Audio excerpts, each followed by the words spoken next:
Le Seigneur soit avec vous. Évangile de Jésus-Christ selon saint Marc.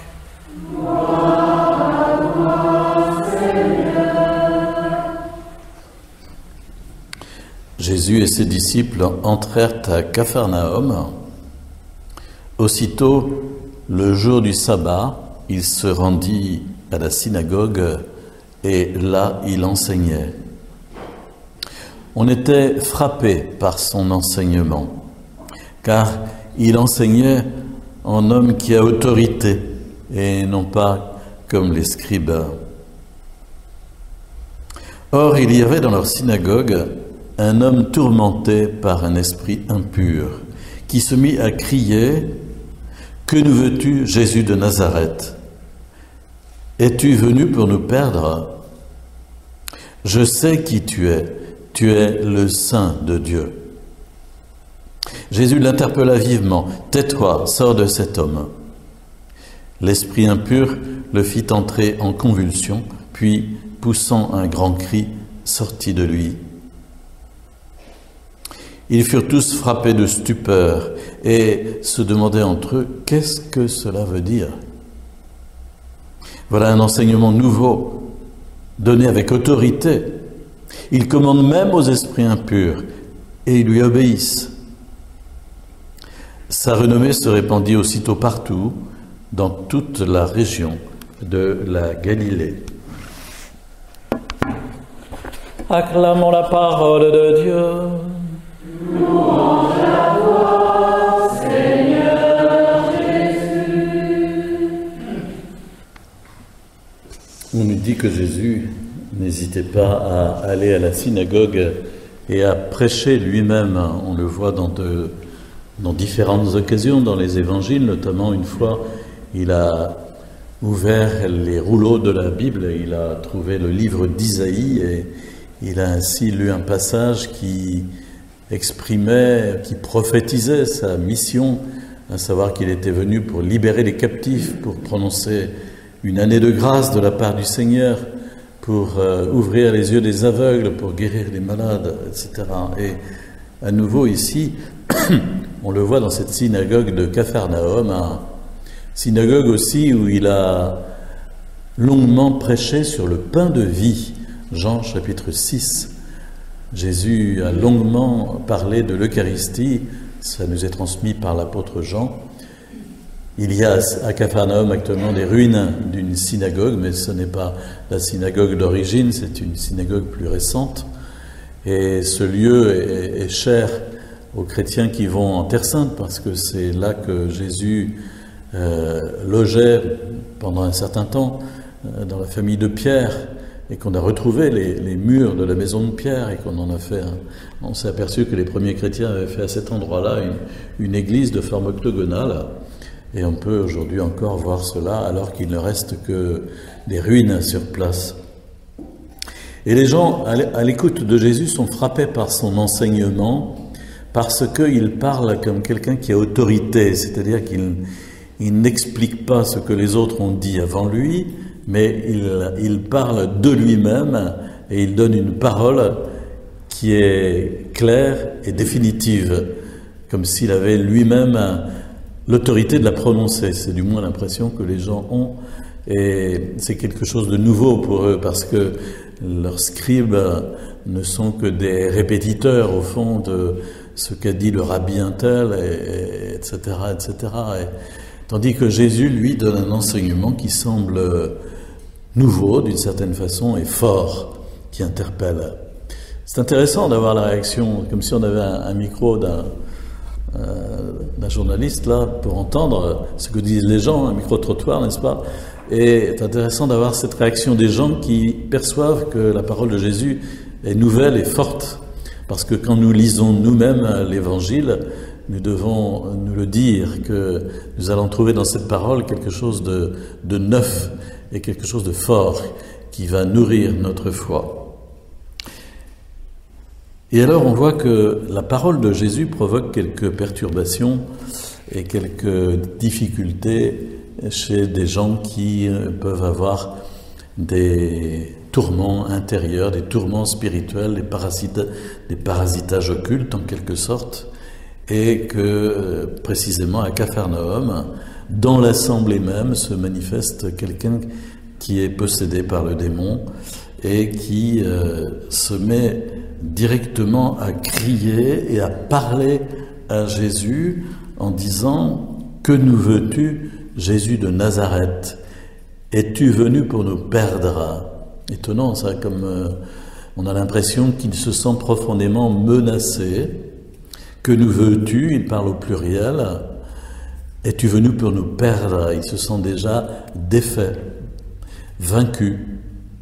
Et cela nous montre qu'il y a un rapport de force qui s'engage entre Jésus et quelqu'un qui est caché, quelqu'un qui est masqué, et que la Bible appelle Satan, diable, démon, serpent, comme vous voudrez. Il y a de multiples appellations dans la Bible, mais qui n'est pas seulement un symbole, un mythe antique, mais qui est une réalité spirituelle et qui a une personnalité et qui s'exprime à travers la bouche de certaines personnes qui lui ont conféré en quelque sorte la possibilité de le faire, malheureusement.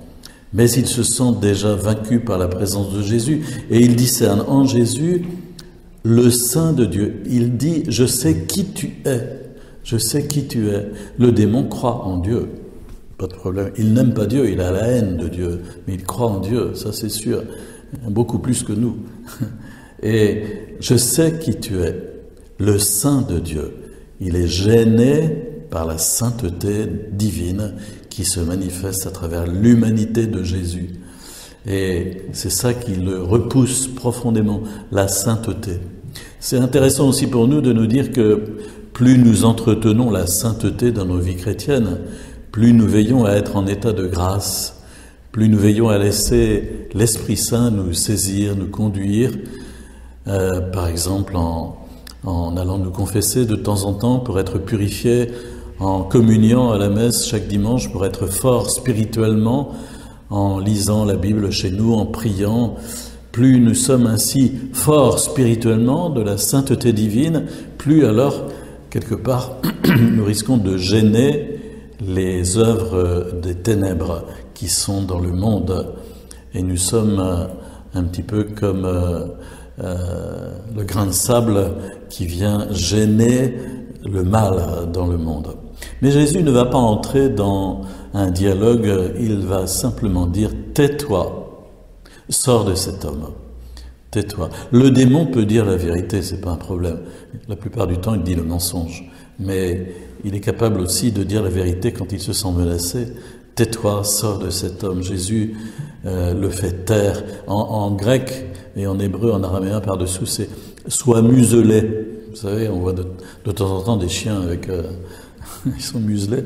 Et « sois muselé ». Voilà, Jésus lui dit « tais-toi et sors de cet homme ». Et le démon va sortir parce que Jésus a une autorité naturelle, effectivement, non seulement pour prêcher, mais pour libérer. Et il n'a pas besoin de faire 36 000 exorcismes, et ça se fait tout seul. Et l'homme, poussant un grand cri, sort de lui et il est libéré. Évidemment, ça stupéfait l'auditoire. Vous direz, bon, c'est une scène de l'Évangile d'autrefois. Qu'est-ce qu'on peut en faire ? Personnellement, je vous dirais, parce que je suis le prêtre désigné par l'évêque pour être exorciste dans le diocèse, que c'est toujours une scène d'actualité et qu'il y a toujours ce type de scène qui se reproduit lorsque, après avoir longuement discerné, on passe au rituel de l'exorcisme pour des personnes qui sont possédées. Le démon parle toujours et le démon sort en faisant un grand cri, ça c'est sûr, quand il veut bien sortir, ce qui n'est pas évident parce que l'exorcisme se transforme en cheminement d'exorcisme qui peut durer 1 semestre, 2 semestres, et ainsi nous vivons une sorte de combat spirituel fort. Le combat spirituel est essentiel, il n'est pas réservé à des gens qui auraient pactisé avec le démon. Comment peut-on pactiser ? Bien sûr, il y a les pactes de sang Bien sûr, il y a aussi les initiations ésotériques, la franc-maçonnerie, dans ses degrés élevés, d'autres choses où il y a des pactes qui sont accomplis, des religiosités ésotériques, théosophie, rose-croix, enfin que sais-je.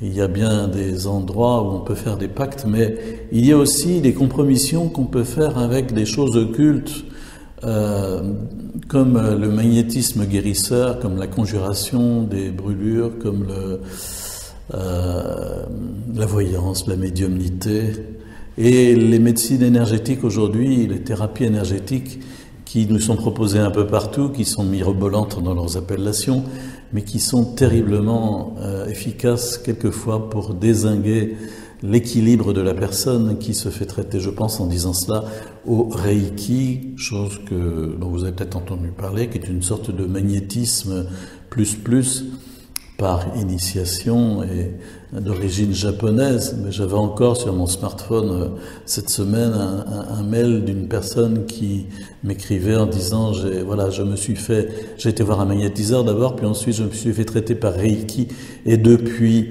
je vis l'enfer, dit-elle, depuis plusieurs mois, et c'est en moi parce que des portes ont été ouvertes au niveau énergétique. C'est en moi une montée d'énergie, une allée et venue sans cesse à travers la Kundalini qui s'exprime. Et voilà, je lui ai dit, allez voir l'exorciste de votre diocèse, parce que ce sont les esprits qui agissent à travers cela.